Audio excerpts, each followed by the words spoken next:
उस financial crisis की वजह से उसकी हेल्थ पे इम्पैक्ट आएगा, उसकी मेंटल हेल्थ पे इम्पैक्ट आएगा।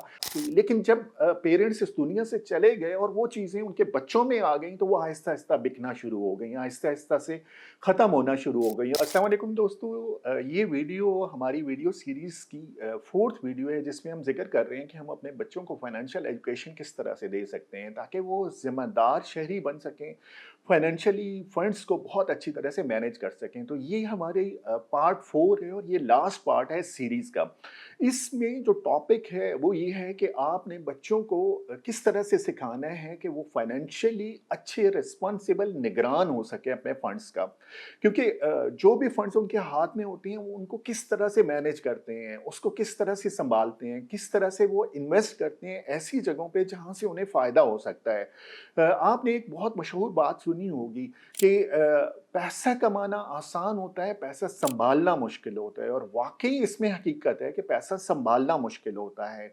एक और चीज़ बहुत मशहूर है कि अगर इस वक़्त दुनिया में जो दौलत है वो सारी इकट्ठी कर ली जाए और पूरी दुनिया में तक़सीम कर दी जाए, कुछ ही अरसे बाद वापस वही दौलत उन्हीं लोगों के पास पहुँच जाएगी जिनसे ली गई थी।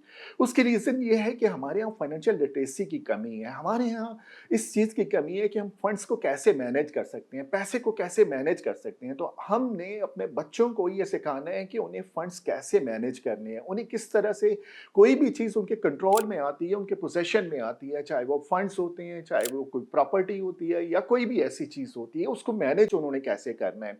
क्योंकि कई ऐसे इंसिडेंट हमने अपनी लाइफ में देखे हैं कि पेरेंट्स ने बहुत मेहनत की, बहुत स्ट्रगल की और उन्होंने अपनी लाइफ में अच्छी चीज़ें बनाई, घर बनाए, और प्रॉपर्टीज़ बनाई, इन्वेस्टमेंट्स की, अच्छी एग्रीकल्चर लैंड उनके पास थी। लेकिन जब पेरेंट्स इस दुनिया से चले गए और वो चीज़ें उनके बच्चों में आ गईं, तो वो आहिस्ता-आहिस्ता बिकना शुरू हो गईं, आहिस्ता-आहिस्ता से ख़त्म होना शुरू हो गईं, और एक वक़्त आया कि वो बच्चों से वो सारी प्रॉपर्टीज़ चली गईं। उसकी रीज़न ये होती है कि हम अपने बच्चों को उस प्रॉपर्टी, उस फंड्स को मैनेज करना नहीं सिखाते, उसको सँभालना नहीं सिखाते।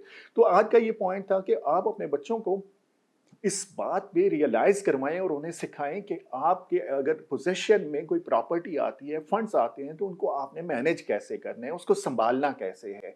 हम इसी तरह के टॉपिक लेके आते रहेंगे आपके लिए, ताकि हम अपनी जो पॉपुलेशन है, हमारे इर्द-गिर्द है, हम उनको फाइनेंशियली अच्छी एजुकेशन दे सकें, फाइनेंशियली लिटरेसी प्रोवाइड कर सकें, ताकि वो अपने हवाले से अच्छे फाइनेंशियल डिसीज़न ले सकें। एक बहुत अहम बात जो अक्सर डिस्कस होती है कि फिजिकल फिटनेस, मेंटल फिटनेस और फाइनेंशियल फिटनेस, ये तीनों चीज़ें आपस में मिलती हैं।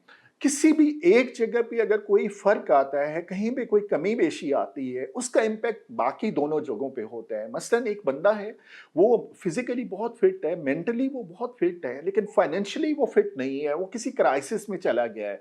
उस फाइनेंशियल क्राइसिस की वजह से उसकी हेल्थ पे इम्पैक्ट आएगा, उसकी मेंटल हेल्थ पे इम्पैक्ट आएगा, और ये चीज़ें डिस्टर्ब होना शुरू हो जाएँगी। इसी तरह से अगर कोई बंदा फिज़िकली फिट है और कुछ अरसे बाद उसे कोई बीमारी हो जाती है और वो बीमार हो जाता है, काम नहीं कर सकता, तो उसका इम्पैक्ट उसके फाइनेंशियल फिटनेस के ऊपर आएगा।